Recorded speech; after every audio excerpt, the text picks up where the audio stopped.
Mais uma vez, boa noite para quem está chegando, boa noite para quem já chegou. Mais um motivo de alegria estarmos aqui reunidos. Acreditem que, no meu caso, é mais difícil eu estar no JEP daqui de casa do que estar no JEP fisicamente. É, por incrível que pareça, a gente ainda vai. Isso, então tá ok. Obrigado, Ralph, pelo retorno. Angelina, as outras pessoas estão dizendo que o som está bom e que a imagem está boa. Dá uma olhada, por favor, aí no seu aparelho, ver se o volume não está baixo.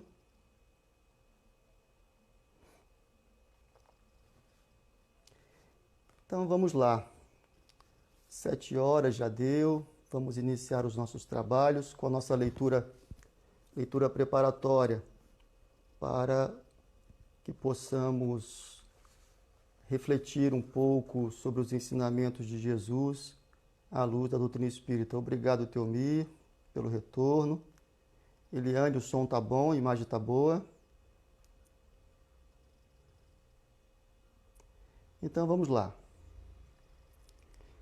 Do livro Vinha de Luz, Nisto Conheceremos.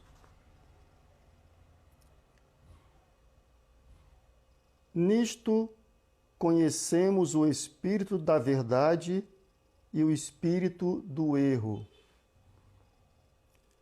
Quando sabemos conservar a lição com paz divina, apesar de todas as perturbações humanas, perdoando quantas vezes forem necessárias ao companheiro que nos magoa, esquecendo o mal para construir o bem, amparando com sinceridade os que nos aborrecem, cooperando espiritualmente pela ação e pela oração em benefício dos que nos perseguem e caluniam, olvidando nossos desejos particulares para servirmos em favor de todos, guardando a fé no supremo poder como luz inapagável no coração,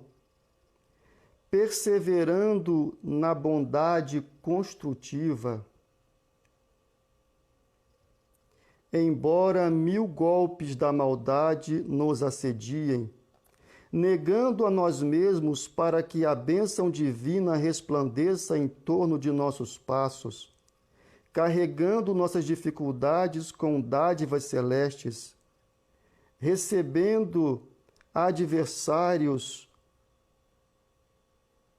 por instrutores, bendizendo as lutas que nos aperfeiçoam a alma à frente da esfera maior, convertendo a experiência terrena em celeiros de alegria para a eternidade, descortinando ensejos de servir em toda parte, compreendendo e auxiliando sempre, sem a preocupação de sermos entendidos e ajudados, amando os nossos semelhantes, qual temos sido amados pelo Senhor, sem expectativa de recompensa, então conheceremos o Espírito da verdade em nós, iluminando-nos a estrada para a redenção divina.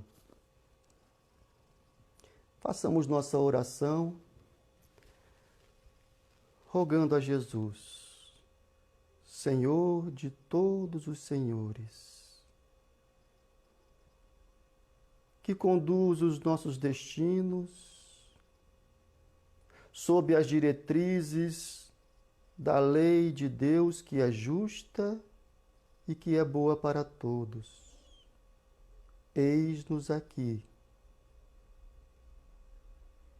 suplicando-te o divino auxílio para as nossas fragilidades, rogando a ti a permissão para que estejamos acompanhados pelos teus benfeitores maiores, nesta casa que hoje é virtual, mas que é tua, Senhor, para que os teus desígnios se façam acima dos nossos.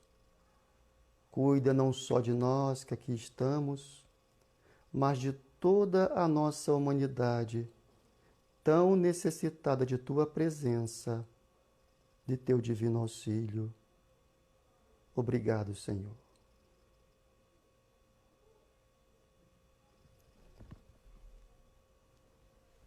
Mais uma vez, boa noite a todos que chegaram, que já se encontram aqui. E hoje nós vamos conversar sobre a lei de sociedade. Esse tema está, para quem quiser se aprofundar nele, ele está presente no Livro dos Espíritos, na parte 3ª do livro, no capítulo 7º, onde lá se encontra sob o título da Lei de Sociedade. Conta-se que na Idade Média, um viajante chegou a uma aldeia. Um viajante que tinha o pressuposto de ser um homem de bem, um iniciado, um homem de grandes talentos espirituais. E dizia ele em praça pública que ele tinha a fórmula para transformar metais em ouro através de sua alquimia. Ora, a zombaria logo se fez presente. Como é que pode? Como que esse estranho chega aqui entre nós e logo vem dizendo que pode transformar metais em ouro? Que coisa é essa? E assim, aquela população, aquela aldeia pequena, achincalhava aquele homem e desprezava-o. Mas não custava nada vê-lo, assistir às suas palavras, zombar dele. E então ele pediu para que trouxessem até ele alguns metais. E assim lhe trouxeram 2 metais. 2 metais que ele os colocou em uma tina, tirou de seu alforje uma porção, um líquido, derramou sobre aqueles 2 metais e a zombaria continuava sendo grande. Fechou o recipiente, aguardou um pouco, e eis que depois de aguardar alguns poucos minutos, ao destampar o recipiente, lá se encontravam aqueles 2 antigos metais, agora na condição de objetos dourados, reluzentes como ouro. A população se espantou. Ora, como poderia ser isso possível? As caras de deboche já não eram mais as mesmas. Os sorrisos de mofa já não se faziam mais. Mas nem tudo que reluz é ouro, diz o velho ditado. Então mandaram chamar um ourives. Tragam o ourives, experiente, homem velho, talentoso na arte do ouro. E ele testou e testificou a realidade. Era ouro, do mais puro e precioso ouro como jamais ele tinha visto antes. A população então se encantou. Aquele homem já não era mais o mesmo aos seus olhos. E o homem então doou para a população aqueles metais transformados em ouro, aquelas 2 peças valiosíssimas de ouro, doou para a população, que logo se encantou. E disse ele ainda: aqui tem para vocês, retirando do seu alforje mais uma vez, um outro objeto, um grosso e grande livro, onde nele se continha a fórmula para se transformar metais em ouro. E a população ficou encantada. E enquanto a população se encantava com aquele livro que tinha a fórmula secreta, a fórmula sagrada de se transformar, viu metais em metais preciosos, em metal precioso como ouro, enquanto a população se encantava com os objetos dourados e o livro, o homem despercebidamente saiu de cena e foi-se. deixando a população entregue àquela situação inusitada. Ora, ávidos de compreender o que se passava e também de ter ouro em suas mãos, o livro foi copiado por todos. Um copiava dali, um copiava de lá, o outro copiava de cá, até que a população, em sua totalidade, já tinha a cópia daquele livro. Mas ao ler o livro, dizia algo muito interessante, que para transformar o metal em ouro, deviam ser seguidos alguns passos. Dentre esses passos, por 1000 noites destilar água, fazer grandes e severas viagens a regiões longínquas para também colher os materiais necessários que só naquelas regiões distantes e de difíceis acessos existiam para compor a fórmula. Mas isso não era motivo para desânimo, porque seria ouro nas mãos de todos. Então assim o fizeram. Começaram avidamente a destilar água por noites e noites a fio. Eram necessárias 1000 noites destilando água. Era necessário viagens a regiões longínquas e difíceis, mas fizeram. Mas a tarefa não era fácil. E então, alguns foram desistindo.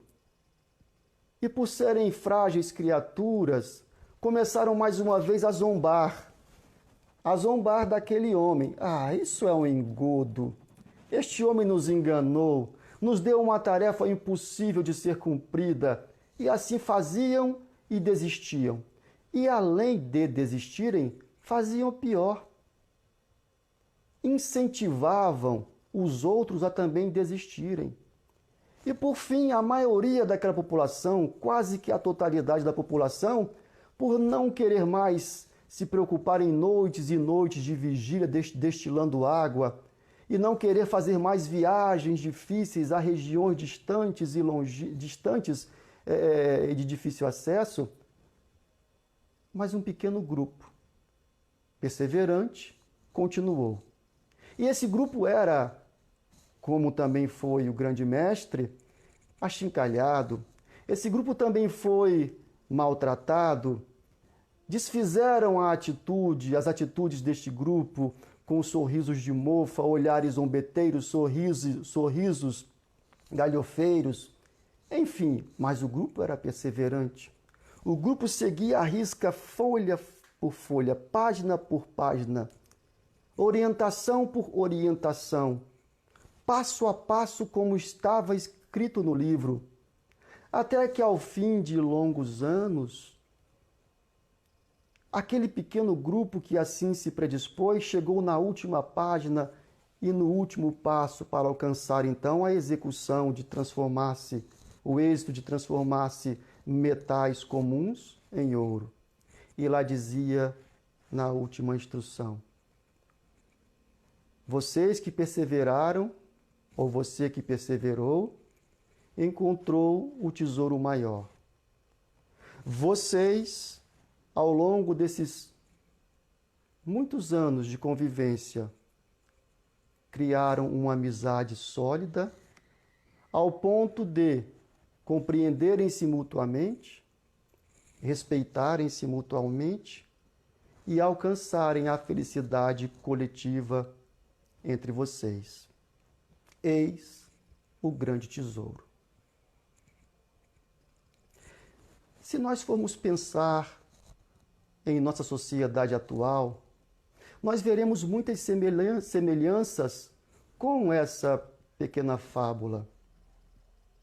Nós veremos que a sociedade atual também está muito encantada com o ouro da vida material.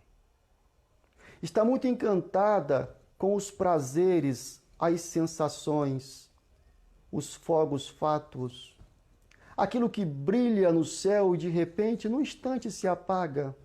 Não é assim? Que são os fogos de artifício? Eles brilham, explodem no céu, trazem suas cores exuberantes, mas são tão efêmeros os seus efeitos que nos encantam e logo passam e a noite volta à escuridão. E assim a sociedade atual, também como aquela pequena coletividade daquela aldeia, ela vive em busca do ouro, em busca dos prazeres materiais. Mas quando a gente fala aqui em ouro, vamos estender este ouro não somente para o metal precioso. Vamos vê-lo como representação das conquistas materiais pelas quais o homem tanto se debate.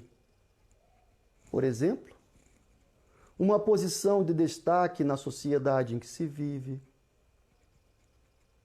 uma posição, um cargo de comando na empresa em que se trabalha, uma casa de luxo, um carro sofisticado, uma conta bancária poupuda, a imagem projetada nas mídias,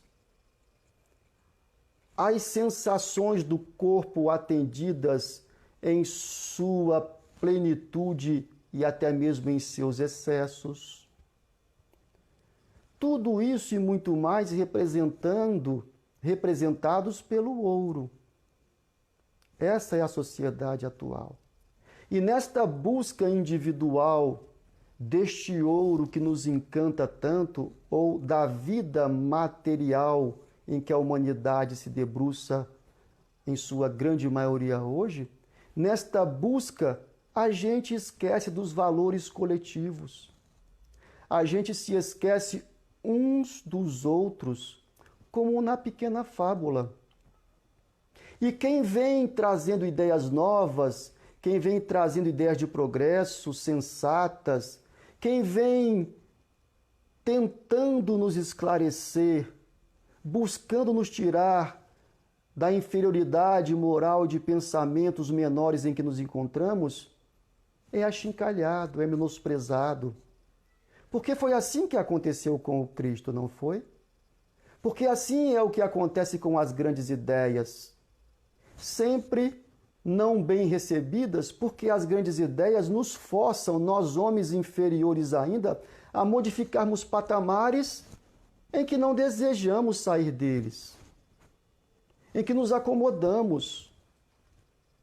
A proposta de Jesus para a humanidade não foi repelida por ele próprio, pelo que trazia somente, mas pelo que orientava, determinava moralmente aos homens que fizessem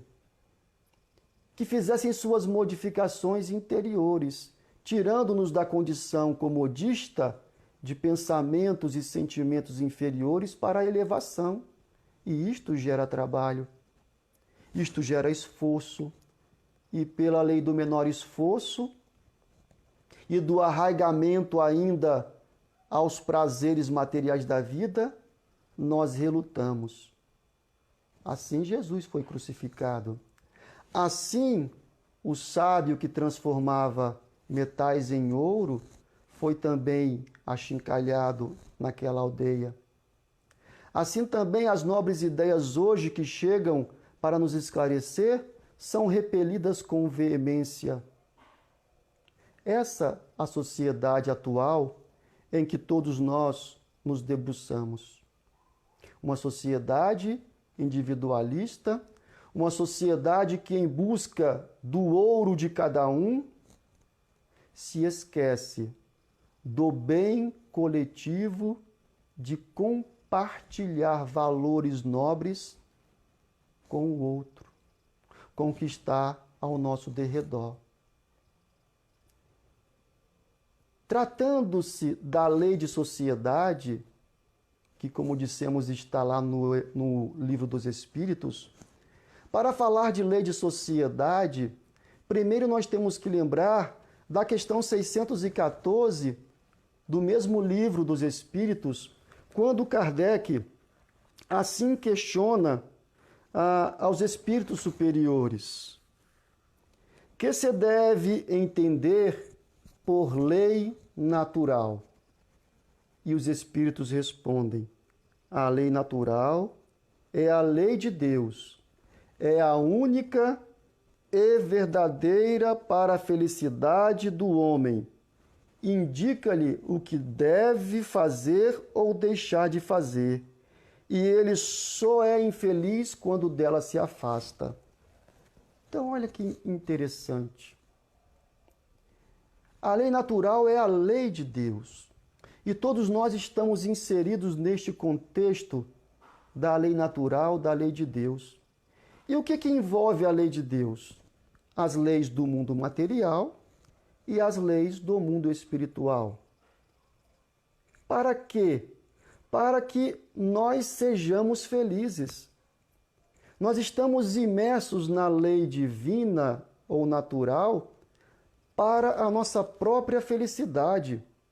Não é um capricho divino, é uma concessão divina a nosso benefício.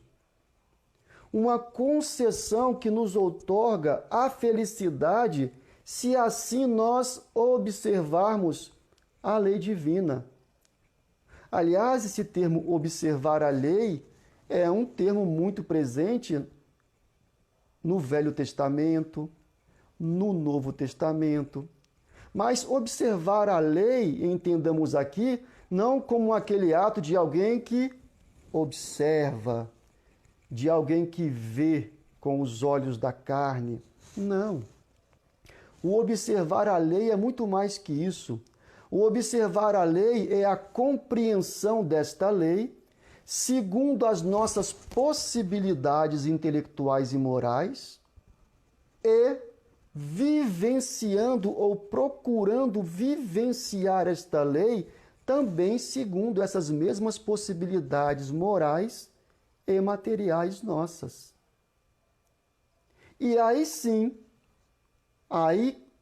procurando observar a lei segundo o entendimento exarado nos Evangelhos e no Velho Testamento, aí estaremos de acordo com a proposta de Jesus para todos nós. Então, notemos que nós estamos inseridos nesta lei natural, nesta lei divina, que nos oferece, então, a possibilidade de felicidade, se assim desejarmos, observando a lei. Então, eles dizem, os espíritos superiores, que é a única forma de encontrarmos a felicidade. É através da lei natural. Um outro aspecto interessante e importante para observarmos antes de tratarmos propriamente da lei de sociedade é também na questão 621 do mesmo livro dos Espíritos, quando Kardec pergunta aos espíritos superiores: onde está inscrita a lei de Deus? Onde está escrita a lei de Deus? A lei do homem nós sabemos onde está escrita. Basta que busquemos os compêndios de leis, onde elas são publicadas, para que conheçamos essas leis. Mas a lei de Deus, onde está escrita? Perguntou Kardec aos nobres benfeitores do mundo espiritual. E a resposta foi sucinta: na consciência. Em que consciência? Em nossa consciência.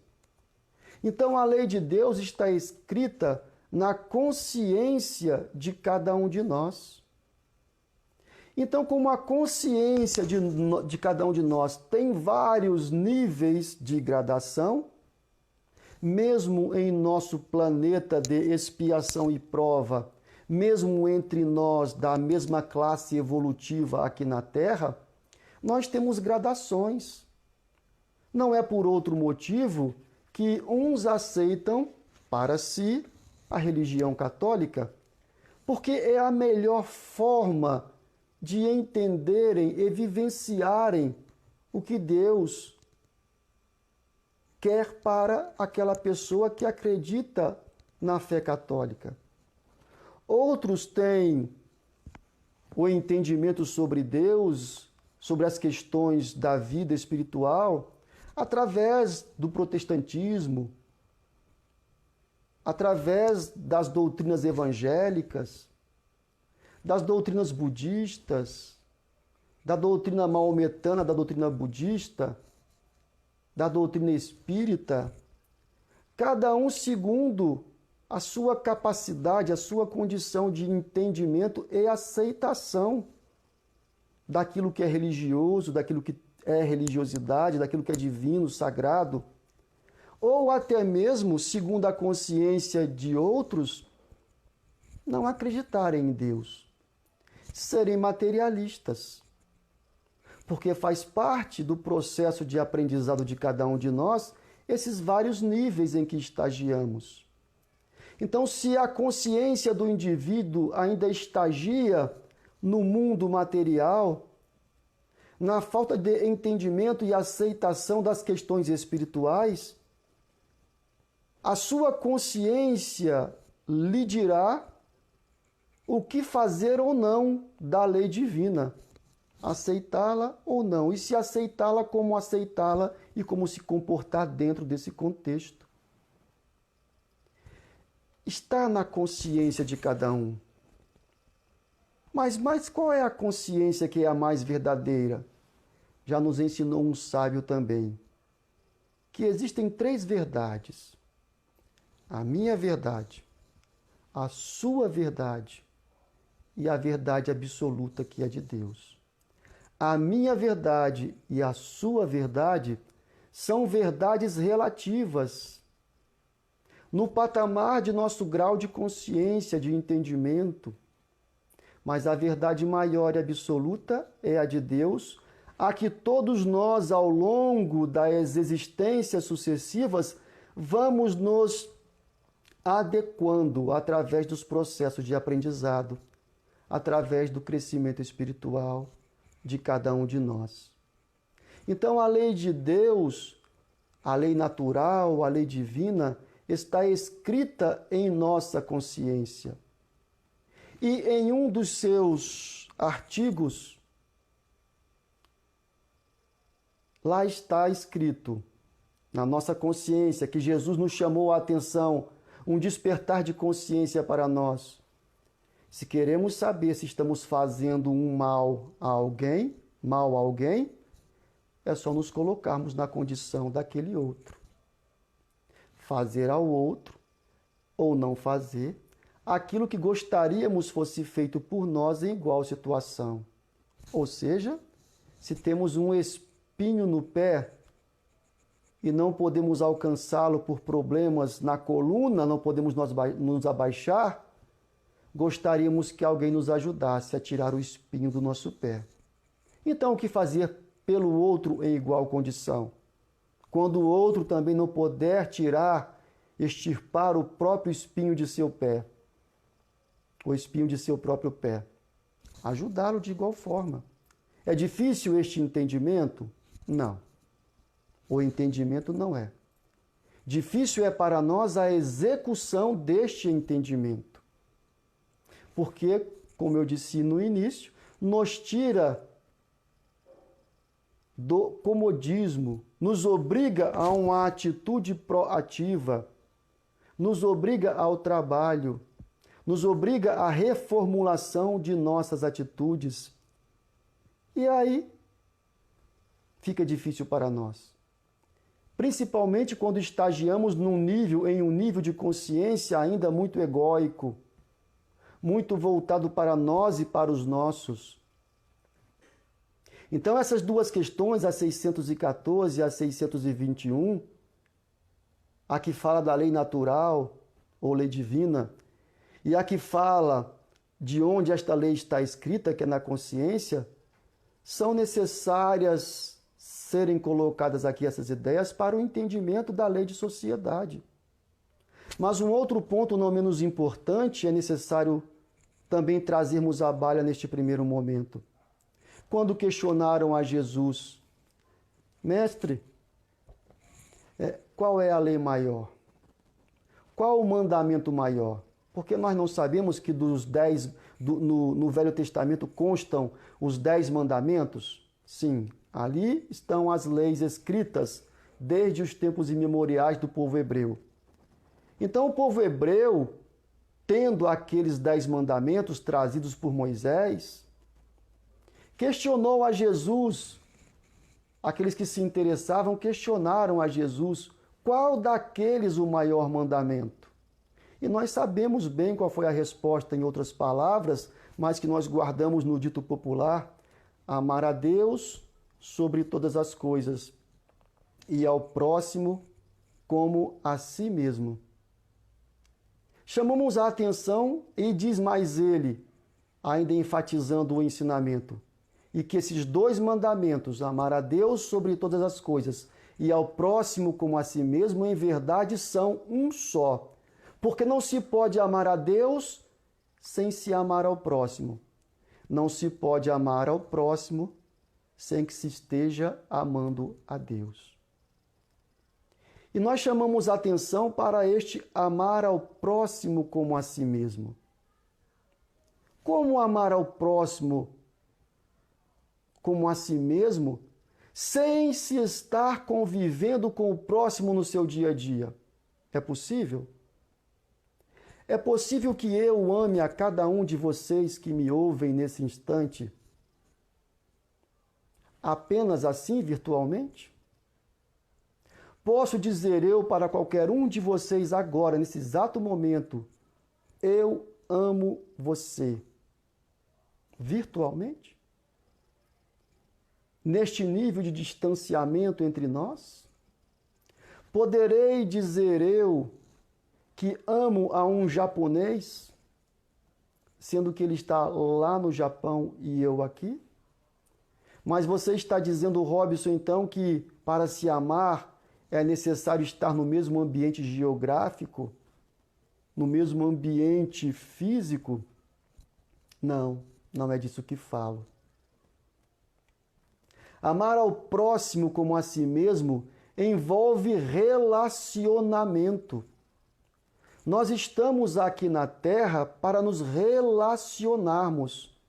Ninguém evolui sem se relacionar uns com os outros. É disso que falo. Mas é possível, então, nos relacionarmos com um japonês que está do outro lado da Terra? Claro que é. Claro que é. Porque essa relação transcende ao contato físico. Essa relação transcende ao contato físico quando nós emitimos um pensamento de paz para aquele povo. Quando nós contribuímos materialmente por causa da ocorrência de uma grande catástrofe junto àquele povo. Quando nós procuramos de alguma forma entendermos a cultura, a forma de pensar, a religião, os negócios, para não rechaçarmos o indivíduo somente ou aquela coletividade somente porque nós estamos distanciados geograficamente. Então, o amor transcende as barreiras geográficas. Aliás, nós vivemos em um mundo globalizado, cada vez menor, cada vez mais encurtado no tempo e no espaço, onde um espirro nosso aqui, neste momento, ele pode ser reproduzido, se o mundo tem cantos e aos 4 cantos do mundo. Por quê? Porque encurtaram-se as barreiras físicas e as barreiras temporais. E isso provoca um relacionamento entre nós. Nosso relacionamento virtual é possível? Sim, desde que haja interação entre nós, desde que haja comunicação entre nós, desde que haja uma ação nossa indo para o outro e um retorno desta ação vindo para nós. Aí sim, mesmo virtualmente, existirá um relacionamento. Este amor, então, exige relacionamentos. E a lei de sociedade fala justamente da necessidade de nos relacionarmos uns com os outros. Porque não há como pensarmos que a sociedade está aí para nos servir, como muitos pensam. Pelo contrário, nós estamos aqui para servirmos a coletividade, a sociedade. Aquele que espera ser servido pelo dirigente público, pelo político, pelo pai, pela mãe, pelo vizinho, pelo chefe, pelo responsável por este ou aquele setor, aquele que espera somente ser servido, esse está na contramão da lei de sociedade. Porque foi Jesus também quem nos orientou que ele não veio para ser servido, mas veio para servir. A presença de Jesus junto a nós concretiza a necessidade da existência da lei de sociedade. Então, a lei de sociedade é um braço, é uma parte, uma parcela da lei natural, que todos nós estamos obrigados, mas com o objetivo de sermos felizes, obrigados a conviver para o aprendizado mútuo, porque ninguém aprende sozinho. Nesse sentido é que Kardec perguntou sobre a necessidade da vida social aos espíritos superiores na questão 766. Perguntou assim Kardec aos espíritos: a vida social está na natureza? Nós não vimos antes que a lei natural existe? Então, a vida social está na natureza, faz parte da lei natural, ou isso aí é uma invenção do homem? Ou é uma forma que o homem criou para se relacionar? E o que disseram os espíritos a Kardec? Certamente, Deus fez o homem para viver em sociedade. Não lhe deu inutilmente a palavra e todas as outras faculdades necessárias à vida de relação. Por que nós falamos? É uma faculdade que temos, inerente ao homem. Nós falamos para nos comunicarmos e nos comunicamos para nos relacionarmos e nos relacionamos para aprendermos, para servirmos, porque só há aprendizado e crescimento na troca. Imaginemos bem um mundo sendo feito de Robsons. Meu Deus, só uma pessoa ia gostar, Laura. Ai, ela ia se deleitar. Quanto Robson? Pergunta a ela se é assim. E certamente ela seria a primeira a dizer: não, não façam isso comigo, Deus me livre. Então, um mundo feito somente de Robsons seria um mundo enfadonho. Nem eu me suportaria de tantos Robsons, e tanta mesmice, e tantos defeitos, e tão poucas virtudes. E não haveria troca, porque o que o outro saberia, eu também saberia, o outro Robson saberia exatamente o que eu sei. Ele não poderia me ensinar a ser melhor do que sou, nem eu ensinar a ele, porque seríamos os mesmos.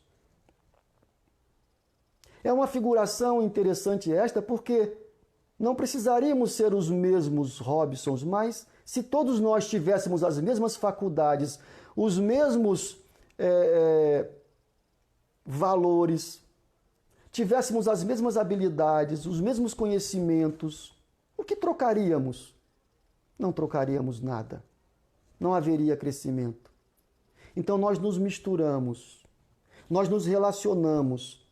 Por isso que a lei de sociedade, a relação, o agregamento entre os seres humanos é necessário para a evolução.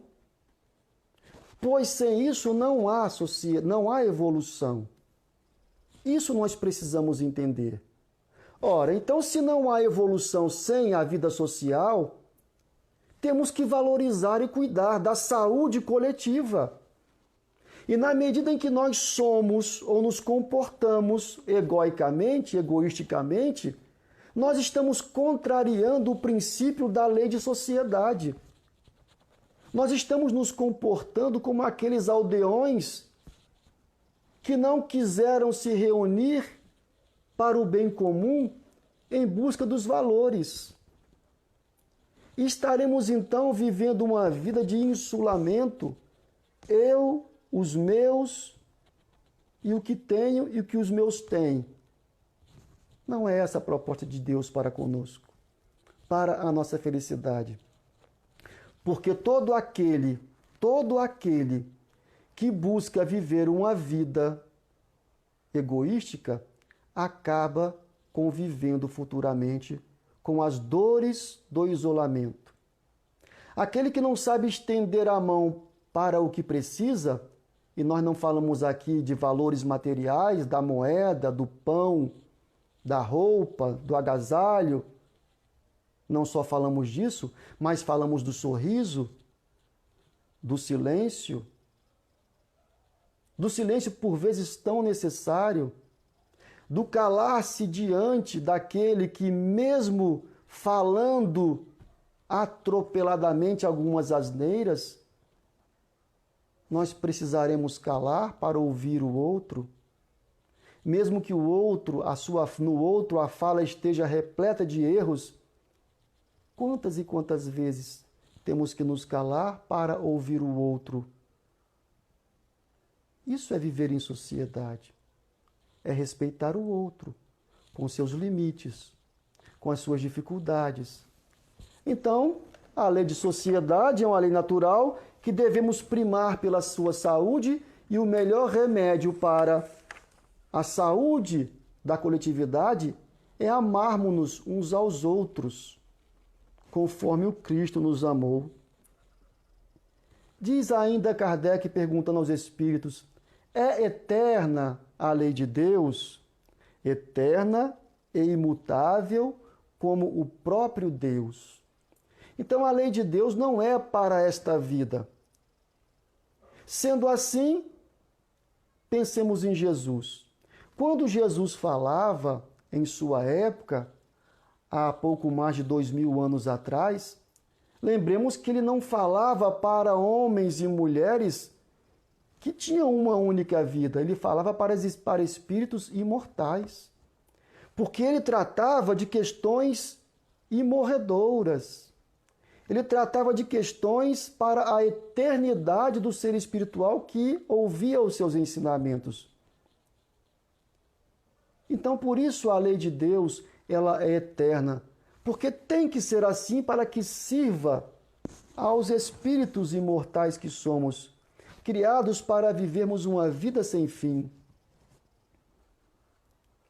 É imutável, não se modifica. A lei do amor vale aqui, vale em Júpiter, vale na região de Capela, vale em qualquer planeta, somente sofrendo gradações em sua execução e entendimento de acordo com o nível de consciência daqueles que habitam esses orbes, essas estrelas, essas regiões.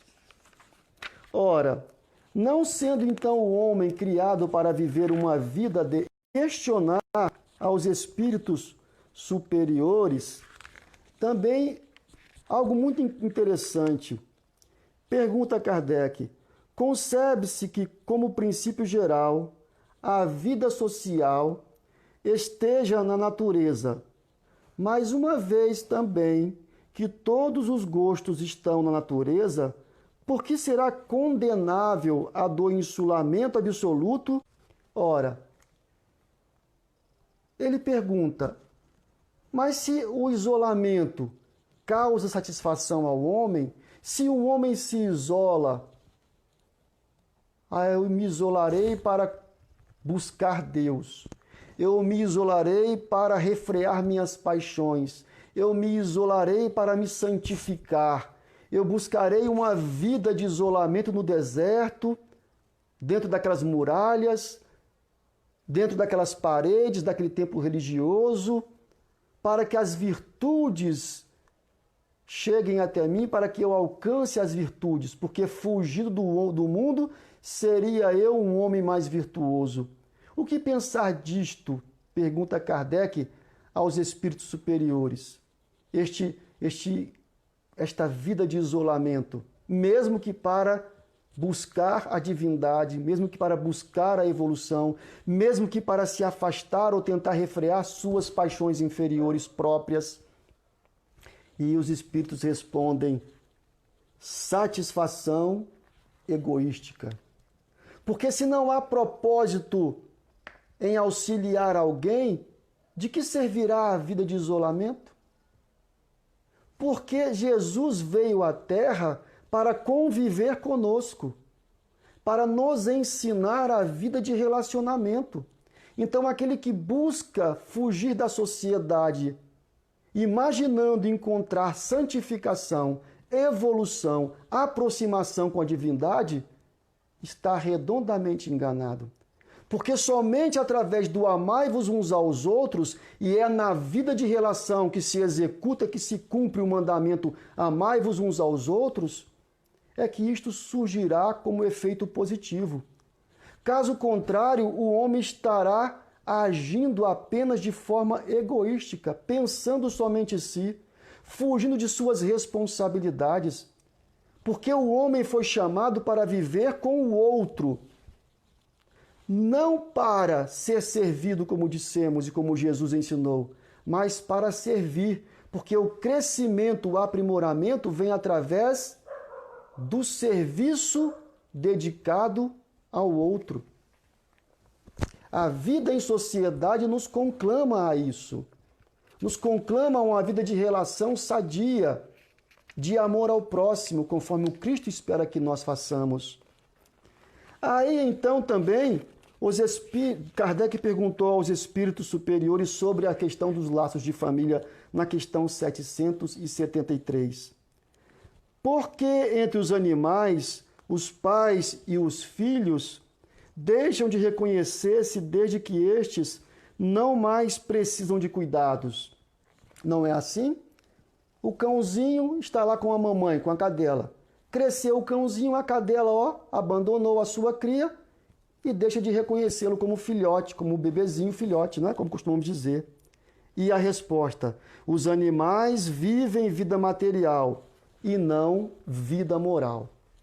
Então nós não temos a vida dos animais. Embora muitos animais vivam em sociedade, dos menos aos mais primitivos, mas os animais não gozam de vida moral e espiritual. Nós sim. Precisamos diferenciar o bem do mal para bem procedermos. Isso é vida moral. Então a nós cabe sim nos reconhecermos mesmo depois da fase de infância, daquela fase maternal, filial, mais tenra, mais inicial, do bebezinho, do acalanto. Por quê? Porque existe aí uma vida moral a ser enfrentada entre aqueles que compartilham aquele momento. A família é a primeira sociedade onde Deus nos insere, seja a família consanguínea ou não. A família pode estar na consanguinidade, pode estar na adoção, pode estar na vivência em uma instituição. A família pode estar no abandono das ruas, convivendo com outros que serão sua família. É ali, nesse relacionamento estreito com os mais próximos, com a nossa família consanguínea ou não, que começamos o exercício inicial para a grande empreitada da vida social. Então, a vida social, a lei de sociedade, nos conclama ao entrelaçamento de uns com os outros, para esta troca, onde precisamos entender que a proposta não é ser servido pela sociedade, mas o que podemos fazer nós para servirmos a sociedade e toda a sociedade ganhar com isto. todos os indivíduos ganharem com isto. Eu não vim para ser servido, mas vim para servir. Jesus veio para mostrar que a vida em sociedade é necessária, que a lei de sociedade é uma realidade, é uma parcela, é um braço, é uma extensão da lei divina, que é a lei natural. Pensemos nisto, pensemos nisso. Nesses momentos em que somos chamados às reflexões maiores sobre a existência humana, sobre a contribuição que estamos dando ou não à sociedade em que vivemos. A sociedade mais próxima dos que convivem conosco dia a dia e a sociedade mais longínqua, aquela em que estamos inseridos até mesmo num mundo globalizado. É a reflexão para a noite de hoje. A lei de sociedade. Encerramos por aqui, agradecendo a todos por estarem aqui conosco, aprendendo junto conosco esses ensinamentos trazidos pela doutrina espírita. Façamos nossa prece e encerramos as atividades da noite. Senhor Jesus, guarda-nos a todos e auxilia-nos sempre, Senhor, para que possamos fazer desta sociedade um mundo melhor, um mundo de regeneração em que nós nos regeneraremos para que surja então um mundo melhor para todos nós. Obrigado, Jesus. Obrigado a todos. Boa noite. Até a próxima.